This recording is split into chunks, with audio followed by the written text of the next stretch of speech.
सेनगाव तालुक्यातील वरुड चक्रपाण या ठिकाणी शेतकरी काशीराम निवृत्ती कोटकर यांच्या घराशेजारी असलेल्या गोठ्याला भीषण आग लागून या आगीमध्ये मोठे नुकसान झाल्याची माहिती प्राप्त झाली आहे। आज दिनांक 21 जुलै रोजी रात्री 1 वाजण्याच्या सुमारास शॉर्ट सर्किटमुळे ही भीषण आग लागल्याची माहिती प्राप्त झाली आहे।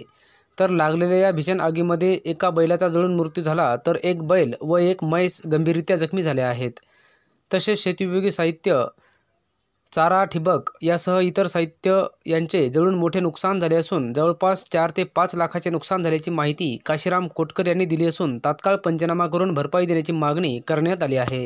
रात्री 1च्या दरम्यान आमचं राहतं घर आणि कोठा यामध्ये आग लागून आमच्या बैलजोडीच्या एक बैल त्याच्यातला वारला, एक जखमी जास्त आहे, तो बी जाण्याच्या वाटेवर आहे आणि एक म्हैस ती पण जवळपास जाण्याच्याच वाटेवर आहे। तर हे त्याच्या व्यतिरिक्त आमचं जे नुकसान आहे ते त्यामध्ये 80 ते 90 बॅग आणल्या होत्या आपल्या हळदीला टाकायला शेतीसाठी, त्या राग झाल्या जळून।